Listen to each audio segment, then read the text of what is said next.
வணக்கம் dear students. கெமிஸ்ட்ரியில் public கொஸ்டினில் ஒரு கொஸ்டின் கேட்டிருந்தாங்க. என்னென்னா, what happens PCl5 on heating? அவ்வளோதான்.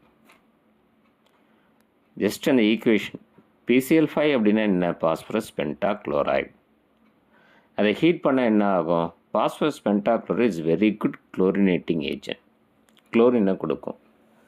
அப்போ அது ஹீட் பண்ணால் பாஸ்பரஸ் ட்ரைக்ளோரைடு PCl3 + Cl2 அந்த 2 Cl தான் குளோரினேஷன் பண்ணுறதுக்கு யூஸ் பண்ணிக்கும்.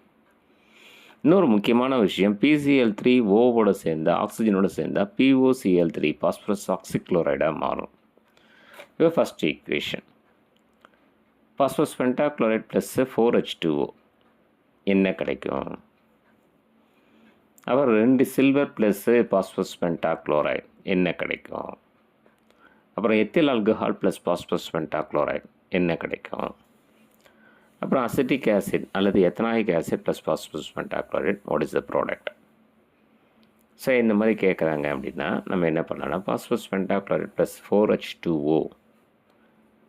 ஸோ H2O தான் கொடுப்பாங்க, நான் 4H2O கொடுத்துருக்கேன். ஸோ உங்களுக்கு என்ன, பாஸ்பரிக் ஆசிட் ட்ரைபேசிக் ஆசிட் கிடைக்கும், H3PO4 ப்ளஸ் என்ன கிடைக்கும் அப்படின்னா 5HCl. இது பேலன்ஸ் ஆகிடுச்சு. இப்போ 2 சில்வர் ப்ளஸ் பாஸ்பரஸ் பென்டாக்ளோரைடு அப்படின்னு கேட்டால் 2 AgCl silver chloride plus PCl3 phosphorus trichloride. So ethyl alcohol plus PCl5 அப்படின்னு கேட்டால் PCl5ல் PCl3 அண்ட் 2 Cl இருக்குது. இப்போ எத்தில் ஆல்கஹாலை நம்ம பிரிக்கணும். எத்திலை தனியாக, ஆக்சிஜன் தனியாக, அச்சை தனியாக.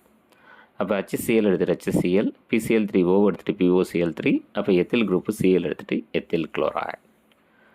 அடுத்து அசிட்டிக் ஆசிட் பொறுத்த வரைக்கும் பார்த்தீங்கன்னா PCl5 எப்படி ஆகும்னா, HCl எடுத்துகிட்டு HCl, PCl3O எடுத்துகிட்டு POCl3 அண்ட் CH3CO அப்படின்னா என்ன பேர்னா அசிட்டைல். அசிட்டைல் வந்து குளோரின் எடுத்துகிட்டு அசிட்டைல் குளோரைடு. சரிங்களா?